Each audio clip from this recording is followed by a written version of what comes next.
What's good, everyone? I'm IAnthonyD. Welcome back to the channel. It's good to see your beautiful faces as always, and welcome back to another Texas Chain Saw Massacre video. It actually feels good to say that.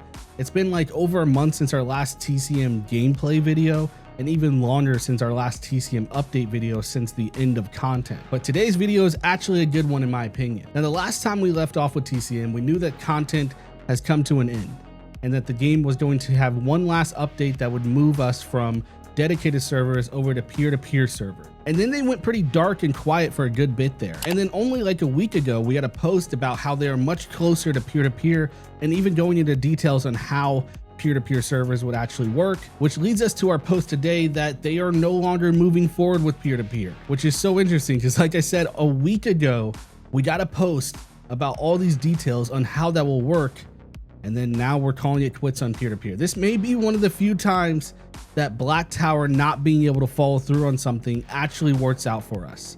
So this is what they said. The team would like to share an update on the peer-to-peer transition for the Texas Chain Saw Massacre. The work done for this transition, simply put, would affect stability and performance of the game. In order to continue to allow players to have the best experience, we will not be rolling out this transition and will instead be keeping the Texas Chain Saw Massacre on the same build as our May 22nd, 2025 patch. This will remain the state of the game for the time being, and any updates will be shared via our community hub. Now, it really seems like the biggest issue for this game moving from dedicated servers over to peer-to-peer most likely has to do with crossplay. From everything I read, keeping crossplay intact while also going to peer-to-peer is basically impossible, if not extremely very hard to pull off, and Black Tower was already struggling with just keeping up with TCM, so it seems like they were not able to complete this task as well, which I said at the beginning of this video, this is probably really good news for us.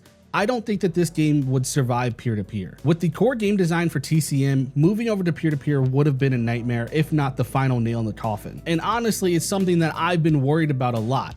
I've actually been working on a video where I was going to discuss the future of TCM on this channel, and having to create content around peer-to-peer with people backing out every other game, it sucked. I was not looking forward to that. Even before the end of content, if you popped out the exit gates too early, family were DCing left and right. If Leatherface slams down and kills a victim in under 30 seconds, they're leaving left and right. So leaving the entire server up to a player was gonna be bad news always. And that's why dedicated servers matter, and that's why I'm happy to hear that it's staying for TCM. But looking at it objectively, this could be good or bad, because this could mean that Gun is just not gonna pay for dedicated servers for very long, and maybe we lose this game completely in the next year or so. And then looking on the brighter side, if Gun was to ever bring TCM back, I mean, having dedicated servers still be a thing really does help. Who knows, maybe we live in a world where Halloween makes a bunch of money and then Gun is willing to invest some of those profits into bringing TCM back. But what makes this whole situation so weird again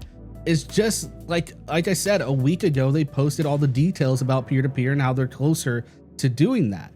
And then what, 6 days later, we just cut that? So they found something out in these 6 days. Black Tower probably communicated something in these last 6 days that just made it like, we're not doing this anymore. Even with the end of content, it still seems like the actual development of this game is just a bit of a mess. But I'm still stoked about this. As always, I'd love to know what you guys think down below. If you enjoyed this video, make sure to slash that like button, subscribe and notifications set to all, join Slasher Gang, but most importantly, remember the rules to survive. Don't do drugs, don't have sex, and oh yeah, don't die.